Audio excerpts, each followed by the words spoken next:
नमस्कार दोस्तों, एक बार फिर से आप सभी का स्वागत है आपके अपने YouTube चैनल पर। आज की इस वीडियो में हम UPSSC पेट एग्ज़ाम का प्रैक्टिस सेट करेंगे। तो चलिए शुरू करते हैं। आज की क्लास का पहला प्रश्न है, निम्नलिखित में से किसे मदर ऑफ इंडियन रेवोल्यूशन कहा जाता है? आपको बताना है किसे मदर ऑफ इंडियन रेवोल्यूशन कहा जाता है। ऑप्शन ए एनी बेसेंट को, ऑप्शन बी मैडम भीकाजी कामा, ऑप्शन सी कल्पना दत्त, ऑप्शन डी प्रीतिलता वाडेकर। तो आपको बताना है इस प्रश्न का सही जवाब क्या होगा। तो इस प्रश्न का जो सही जवाब होगा वो है ऑप्शन बी मैडम भीकाजी कामा। मैडम भीकाजी कामा को मदर ऑफ इंडियन रेवोल्यूशन कहा जाता है। चलिए बात करते हैं। मैडम भीकाजी कामा का जन्म बम्बई में सितंबर में हुआ था। ये एक पारसी परिवार से थी। इन्होंने पेरिस में इंडियन सोसाइटी की स्थापना भी की थी। इन्होंने वर्ष 1907 में जर्मनी के स्टुटगार्ट में कांग्रेस के दूसरे सम्मेलन में भारतीय स्वतंत्रता का झंडा भी फहराया था। चलिए आगे बढ़ते हैं।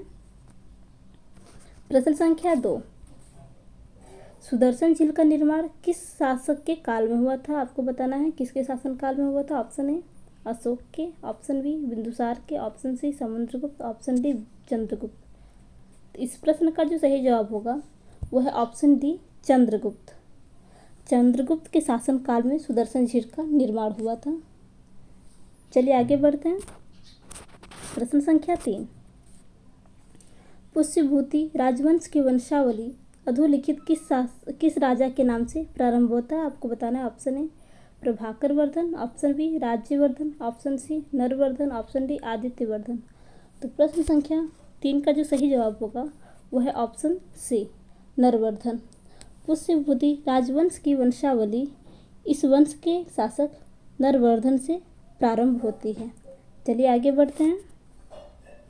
प्रश्न संख्या 4, अधोलिखित में से कौन सी ताम्रपाषाणिक ग्रामीण संस्कृति प्राचीनतम है? आपको बताना है कौन सी ताम्रपाषाणिक ग्रामीण संस्कृति प्राचीनतम है। ऑप्शन ए जोरवे संस्कृति, ऑप्शन बी कायथा संस्कृति, ऑप्शन सी आहार संस्कृति, ऑप्शन डी मालवा संस्कृति।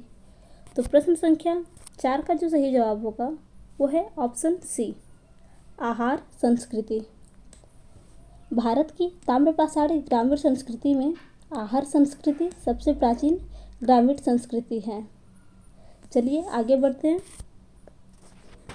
प्रश्न संख्या 5, मौर्य साम्राज्य की स्थापना से पहले समस्त उत्तरी भारत विभक्त था। आपको बताना ऑप्शन ए 20 राजतंत्र शासन में, ऑप्शन बी 2 राजतंत्र, ऑप्शन सी 10 राजतंत्र शासन में, ऑप्शन डी 16 महाजनपद व गढ़ राज्यों में। तो प्रश्न संख्या 5 का जो सही जवाब होगा वो है ऑप्शन डी 16 महाजनपद व गढ़ राज्यों में।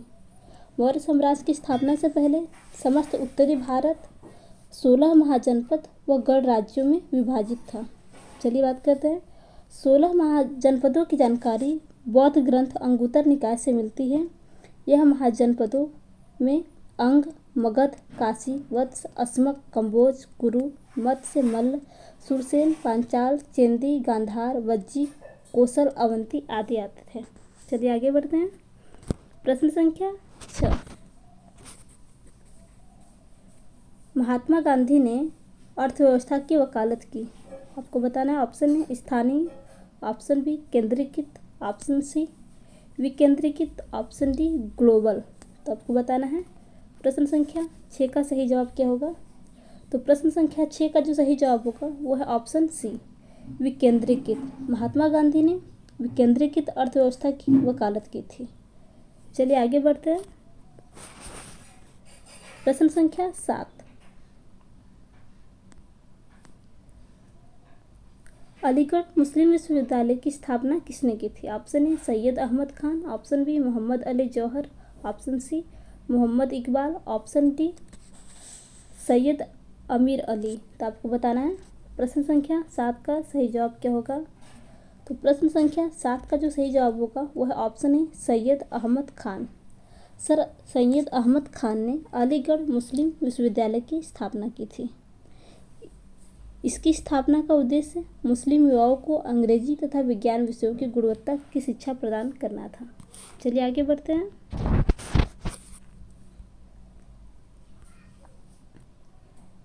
प्रश्न संख्या 8। 28 दिसंबर 1885 को भारतीय राष्ट्रीय कांग्रेस गोकुल दास तेजपाल संस्कृत स्कूल के परिसर में हुई थी। आपको बताना है। ऑप्शन ए दिल्ली में, ऑप्शन बी मुंबई में, ऑप्शन सी कलकत्ता में, ऑप्शन डी मद्रास में। तो प्रश्न संख्या 8 का जो सही जवाब होगा वो है ऑप्शन बी मद्रास में। 28 दिसंबर 1885 को भारतीय राष्ट्रीय कांग्रेस गोकुल दास तेजपाल संस्कृत विश्वविद्यालय के परिसर में, जो कि मुंबई में है, यहाँ पर कांग्रेस की स्थापना हुई थी। चलिए आगे बढ़ते हैं। प्रश्न संख्या 9। निम्नलिखित में से कौन सा विश्वविद्यालय 1917 में सेंट्रल हिंदू कॉलेज के साथ अपने प्रथम घटक कॉलेज के रूप में शुरू किया गया था? ऑप्शन ए गौतम बुद्ध विश्वविद्यालय, ऑप्शन बी राष्ट्रीय विश्वविद्यालय, ऑप्शन सी इलाहाबाद विश्वविद्यालय, ऑप्शन डी बनारस हिंदू विश्वविद्यालय। तो प्रश्न संख्या 9 का जो सही जवाब होगा वो है ऑप्शन डी बनारस हिंदू विश्वविद्यालय। एनी बेसेंट द्वारा जुलाई 1898 में सेंट्रल हिंदू कॉलेज की स्थापना की गई थी। बनारस हिंदू विश्वविद्यालय वर्ष 1917 में सेंट्रल हिंदू कॉलेज के साथ अपने घटक कॉलेज के रूप में शुरू किया गया था। यह संस्था वाराणसी में स्थित है। बनारस हिंदू विश्वविद्यालय की स्थापना वर्ष 1916 में की गई थी। चलिए आगे बढ़ते हैं। प्रश्न संख्या 10। असहयोग आंदोलन किस वर्ष प्रारंभ हुआ था? आपको बताना है। ऑप्शन ए वर्ष 1919, ऑप्शन बी वर्ष 1920, ऑप्शन सी वर्ष 1921, ऑप्शन डी वर्ष 1922। तो प्रश्न संख्या 10 का जो सही जवाब होगा वो है ऑप्शन बी वर्ष 1920। महात्मा गांधी के नेतृत्व में अगस्त 1920 में असहयोग आंदोलन की शुरुआत हुई थी। चलिए आगे बढ़ते हैं। प्रश्न संख्या 11। निम्नलिखित में से कौन सा परिवहन सबसे सस्ता साधन है? आपको बताना है कि इनमें से परिवहन का सबसे सस्ता साधन कौन सा? ऑप्शन ए सड़क परिवहन, ऑप्शन बी रेल परिवहन, ऑप्शन सी जल परिवहन, ऑप्शन डी वायु परिवहन। तो प्रश्न संख्या 11 का जो सही जवाब होगा वो है ऑप्शन सी जल परिवहन। जल परिवहन जो कि परिवहन का सबसे सस्ता साधन है। चलिए आगे बढ़ते हैं। प्रश्न संख्या 12। गोदावरी नदी निकलती है ऑप्शन ए अमरकंटक से, ऑप्शन बी बैतूल से, ऑप्शन सी नासिक से, ऑप्शन डी महाबलेश्वर से। तो आपको बताना है। प्रश्न संख्या 12 का जो सही जवाब होगा वो है ऑप्शन सी नासिक से। गोदावरी नदी नासिक जिले के त्र्यंबकम गांव के एक पहाड़ी से निकलती है। चलिए आगे बढ़ते हैं। प्रश्न संख्या 13। स्वेज नहर जोड़ती है। आपको बताना है स्वेज नहर किसको जोड़ती है? ऑप्शन ए भूमध्य सागर को लाल सागर से, ऑप्शन बी लाल सागर को अरब सागर से, ऑप्शन सी भूमध्य सागर को अटलांटिक महासागर से, ऑप्शन डी भूमध्य सागर को अरब सागर से। तो प्रश्न संख्या 13 का जो सही जवाब होगा वो है ऑप्शन ए स्वेज नहर भूमध्य सागर को लाल सागर से जोड़ती है। चलिए आगे बढ़ते हैं। प्रश्न संख्या 14। निम्नलिखित में से कौन सा व्युत्क्रम ताप के लिए आदर्श स्थितियां है? आपको बताना है। पहला बादल युक्त आकाश, दूसरा शांत एवं स्थिर वायु, तीसरा लंबी ग्रीष्मकालीन दिन। तो आपको बताना है तीनों में से कौन सा सही होगा। तो option A B C, option B B C, option C केवल सी, ऑप्शन डी केवल बी। तो प्रश्न संख्या 14 का जो सही जवाब होगा वो है ऑप्शन डी केवल बी, यानी ताप व्युत्क्रम के लिए आदर्श स्थितियां जो हैं वो है शांत एवं स्थिर वायु। चलिए आगे बढ़ते हैं। तो इसका सही जवाब होगा ऑप्शन डी। प्रश्न संख्या 15। मेघालय का पठार विस्तार है। आपको बताना है।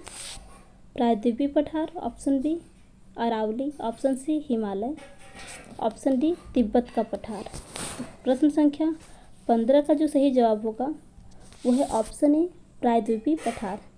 मेघालय के पठार का वास्तव में मुख्य भारतीय प्रायद्वीपीय पठार का एक विस्तार है। चलिए आगे बढ़ते हैं। प्रश्न संख्या 16। एम.एस. स्वामीनाथन भारतीय कृषि मनोवैज्ञानिक ने किसमें प्रमुख भूमिका निभाई थी? आपको बताना। ऑप्शन है पीली क्रांति, ऑप्शन बी श्वेत क्रांति, ऑप्शन सी हरित क्रांति, ऑप्शन डी काली क्रांति। तो प्रश्न संख्या 16 का जो सही जवाब होगा वो है ऑप्शन सी हरित क्रांति। एम.एस. स्वामीनाथन नामक भारतीय कृषि वैज्ञानिक ने हरित क्रांति में भूमिका निभाई थी। चलिए आगे बढ़ते हैं। प्रश्न संख्या 17, बैंकिंग कारोबार की शुरुआत हेतु साझेदारों की अधिकतम सीमित संख्या कितनी होनी चाहिए? आपको बताना। ऑप्शन है 20, option B 10, option C 5, option D 2। तो प्रश्न संख्या 17 का जो सही जवाब होगा वो है ऑप्शन बी 10। बैंकिंग कारोबार की शुरुआत करने के लिए साझेदारों की संख्या 10 से अधिक नहीं होनी चाहिए। चलिए आगे बढ़ते हैं। प्रश्न संख्या 18, विमुद्रीकरण के बाद निम्नलिखित में से किस मूल्य वर्ग के नोट पूरी तरह से बंद हो चुके थे? आपको बताना। ऑप्शन है 200 रुपये के, ऑप्शन बी 500 रुपये के, ऑप्शन सी 2000 के, ऑप्शन डी 1000 के। तो प्रश्न संख्या 18 का जो सही जवाब होगा वो है ऑप्शन डी 1000 के। नोटबंदी के बाद 1000 मूल्य वर्ग के नोट पूरी तरीके से बंद हो चुके थे। चलिए बात करते हैं अगले प्रश्न की। प्रश्न संख्या 19, भारत का कौन सा राज्य रबड़ का अग्रणी उत्पादक है? आपको बताना है। ऑप्शन है Kerala, option B Telangana, option C Himachal Pradesh, option D Tamil Nadu. तो प्रश्न संख्या 19 का जो सही जवाब होगा वो है ऑप्शन ए केरल। भारत का केरल राज्य रबड़ का अग्रणी उत्पादक है। चलिए आगे बढ़ते हैं। प्रश्न संख्या 20, इनमें से कौन सा सेब की मात्रा विशेष रूप से हिमाचल प्रदेश और जम्मू कश्मीर राज्यों में उत्पादन में अत्यधिक वृद्धि का उल्लेख करता है? आपको बताना। ऑप्शन है श्वेत क्रांति, ऑप्शन बी हरित क्रांति, ऑप्शन सी गुलाबी क्रांति, ऑप्शन डी लाल क्रांति। तो इस प्रश्न का जो सही जवाब होगा वो है ऑप्शन सी गुलाबी क्रांति। गुलाबी क्रांति सेब उत्पादन विशेष रूप से हिमाचल प्रदेश और जम्मू कश्मीर राज्यों में उत्पादन में अत्यधिक वृद्धि का उल्लेख करता है। चलिए आगे बढ़ते हैं। प्रश्न संख्या 21, भारतीय संविधान के अनुसार निम्न में से किसे अवशिष्ट शक्तियाँ प्रदान की गई हैं? आपको बताना। ऑप्शन है स्थानीय निकायों को, ऑप्शन बी राज्य तथा केंद्र को, ऑप्शन सी केंद्र को, ऑप्शन डी राज्य को। तो प्रश्न संख्या 21 का जो सही जवाब होगा वो है ऑप्शन सी केंद्र को। भारतीय संविधान के अनुसार केंद्र सरकार को अवशिष्ट शक्तियाँ प्रदान की गई हैं। चलिए आगे बढ़ते हैं। प्रश्न संख्या 22, प्रधानमंत्री नरेंद्र मोदी G7 शिखर सम्मेलन में सम्मिलित होने के लिए वर्ष 2019 में किस देश की यात्रा पर गए थे? आपको बताना। ऑप्शन है Italy, option B France, option C Germany, option D England.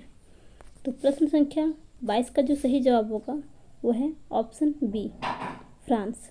प्रधानमंत्री नरेंद्र मोदी G7 के 45वें शिखर सम्मेलन में भाग लेने के लिए फ्रांस शहर के बियारिट्ज गए थे। चलिए आगे बढ़ते हैं।